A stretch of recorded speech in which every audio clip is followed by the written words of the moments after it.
responsabilidad, pero no de la manera como pretenden algunos. Le voy a poner este ejemplo.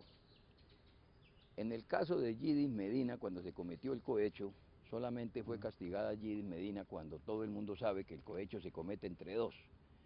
Entonces, la que pagó cárcel fue Yidis Medina y los otros señores están en absoluta libertad. Eso mismo es lo que se pretende hacer con este conflicto tan complicado que tenemos en Colombia, en el que parece que los únicos responsables fuéramos los guerrilleros. Entonces, la clase dirigente del país no tiene ninguna responsabilidad.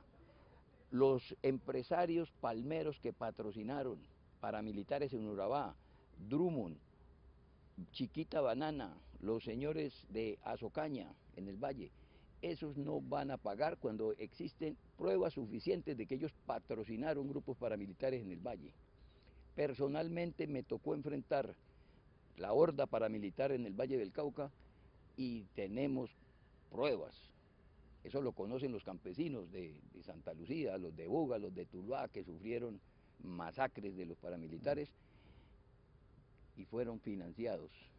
Eso está en testimonios, eso está en pruebas, en los juzgados, de que los paramilitares en el Valle fueron financiados por la mafia y por los industriales que querían resarcirse de el secuestro de la María, de otras cosas que habían pasado en el Valle, y patrocinaron fuerzas paramilitares.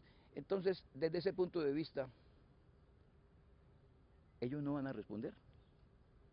Entonces, hay gente, Pablo, como Uribe, que pretenden pasar de agache, por ejemplo. El jefe máximo del paramilitarismo en Colombia. Álvaro Uribe. Álvaro Uribe. De acuerdo, pero es decir, usted dice, ellos no van a responder y está pensando en una respuesta, volvemos a lo mismo, judicial. No. Es decir, que este conflicto político de características políticas... En que a esto hay que buscarle una solución política. Eso es lo que tienen que ellos reflexionar y no seguir por ese camino, por ese camino del marco jurídico ni de la justicia de la Corte Penal Internacional, porque por eso nosotros decimos, si nos metemos por ese camino, nos vamos a enredar, señores, sí, nos vamos a enredar, porque yo personalmente no creo que Álvaro Uribe vaya a ir a la cárcel. Cuando se le han abierto procesos a algunos de sus amigos, por ejemplo a la señora Eldaz, entonces está el recurso de irse para Panamá. Luis Carlos Restrepo está en Washington. Y así, muchos delincuentes. Yo creo que Álvaro Uribe, en el momento en que los procesos de él avancen y le demuestren su participación en todo este tramado paramilitar que hubo en Colombia, porque lo que no se puede negar es que en Colombia hubo 30 años en los que los paramilitares hicieron lo que les dio la gana. Cerca a las bases militares. Jamás se produjo en 30 años. Y reto a cualquier investigador a que nos diga cuándo hubo combates entre fuerza pública y paramilitares en 30 años que se cometieron todas las masacres. No hay un registro de un combate entre el ejército y los paramilitares. No existe. Pero eso se ha investigado. Ustedes niegan que se ha investigado, pero por ejemplo está el caso del general Rito Alejo del Río, está el caso del general de Mapiripán. No es. Uzcategui. Sí. Pero es que el fenómeno va más allá.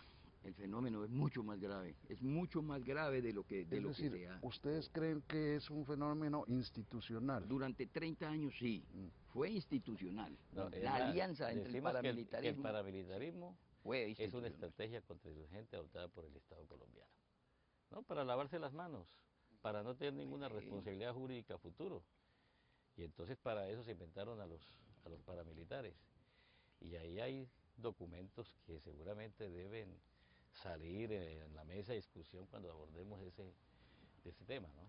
Por eso le digo e insisto en eso, la solución no es judicial, la solución no pasa por la criminalización, tiene sino que ser una solución política. Es un problema político muy complejo.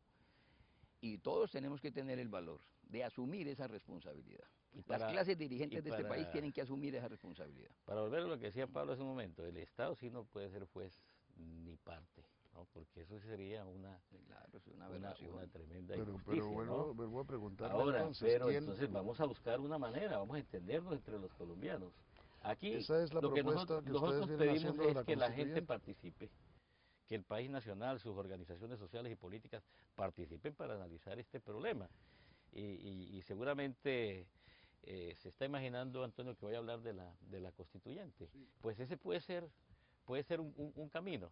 Ahora, que hemos hecho el enunciado, porque nosotros todavía no nos hemos referido en detalle a esto. Obviamente, eso tendría que surgir como producto de un acuerdo político, primero que todo, para que realmente sea viable, tiene que partir de un acuerdo político. Ponernos de acuerdo en torno a temática, composición, periodo, ¿no? Todas esas De cosas, acuerdo, ¿qué es pero lo que va a tratar esa Asamblea Nacional Constituyente? Porque nosotros necesitamos aquí que haya una instancia que esté por encima de la injerencia de ese entramado jurídico internacional, que si va a seguir actuando como lo está haciendo, seguramente le va a generar escollos muy grandes a la paz de Colombia, y en lugar de evitar víctimas va a producir más víctimas y va también a obtener otra cosa que no queremos los colombianos, que es la continuación de la guerra. sí, Nosotros queremos es la paz. pero es que está planteando dos cosas que están interconectadas desde luego, pero que son de dimensiones muy distintas. Una es el fin del conflicto armado y otra es la paz en Colombia. La paz en Colombia, el fin del conflicto armado es solo uno de los elementos de la paz. Correcto. Ahora, pero mire, hay una cosa, Antonio. La justicia colombiana está muy desprestigiada, ¿no es cierto? Hay una corrupción terrible. Nosotros necesitamos un cambio en la rama jurisdiccional de este país. Eso está muy desacreditado, ¿no? Entonces, ¿cómo va a ser confiable para unos guerrilleros una justicia como esa? No, los colombianos no confían en esa justicia y están clamando a gritos que haya una reforma en ese campo de la justicia para que recobre su autonomía, para que no sea, digamos, fortín de los partidos, sino que realmente haya una justicia que la gente respete. Mientras esto siga así, vamos a tener muchas dificultades. Pero precisamente por eso, Antonio, es que nosotros estamos planteando, mire, esto es todo un rompecabezas, esto que ha pasado en Colombia, esa violencia tan prolongada, tan larga, tan llena de contradicciones, es un enorme rompecabezas. Nosotros lo que estamos diciendo es que en primer lugar hay que restablecer la verdad. Ese rompecabezas tiene 1000 fichitas, 1000 partes. Recompongamos eso, o sea, armemos el rompecabezas completo. Una vez que miremos cómo es el cuadro ese dantesco que nos va a dar cuando establezcamos la verdad, pero la verdad verdadera de qué fue lo que pasó en Colombia en estos 60 años y por qué pasó, no la interpretación maniquea que le quieren dar algunos, sino la verdadera historia de la responsabilidad Sí, histórica. pero Entonces Pablo, ahí los colombianos tenemos que tomar una decisión. pero usted está pidiendo algo que no se ha conseguido en ninguna parte del mundo y en ningún momento de la historia, que es reconstruir la verdad verdadera. ¿Cómo fue la verdad verdadera de la Segunda Guerra Mundial, por ejemplo? ¿Usted cree que hay una sola verdad verdadera en Yo eso? creo que ahora ya más o menos se sabe, y creo que Más o menos más o 50 menos. años después, Bueno, por eso. Pero es que ya pasaron 50 años desde que comenzó esto. desde que comenzó. Nosotros pensamos que sí es posible, por lo menos, establecer la verdad verdadera del origen de esta guerra. ¿Qué fue lo que pasó aquí y por qué comenzó esto? Y ya después que se desbordó, que se deshumanizó, como dijo el señor presidente, eso es otro tema. Pero el día que el país conozca Aquí lo todo más el horror que importante, ha producido esto y por qué ocurrió, ese día podemos tener otros ojos aquí lo para más ver si hay que importante, Pablo, juzgar o no juzgar eso. lo más importante es frenar la guerra.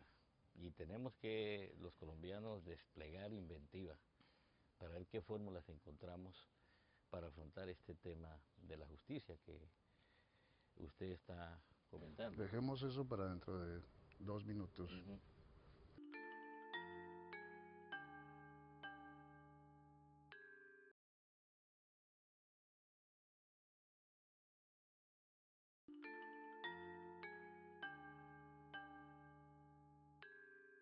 Yo quería decir, Antonio, algo antes de empezar, y es con relación al impacto que ha tenido en el país la carta reciente del comandante Timo León Jiménez.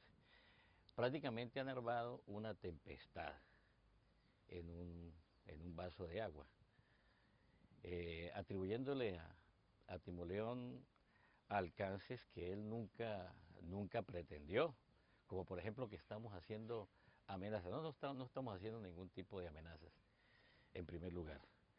En segundo lugar,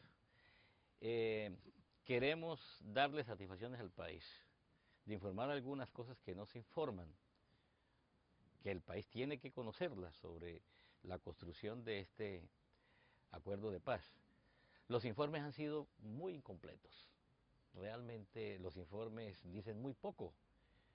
Y a pesar de que eso está convenido en esta agenda, en este acuerdo, no hemos podido hasta ahora elaborar una información más completa para que la gente tenga una especie de carta de navegación y pueda opinar con mayor propiedad.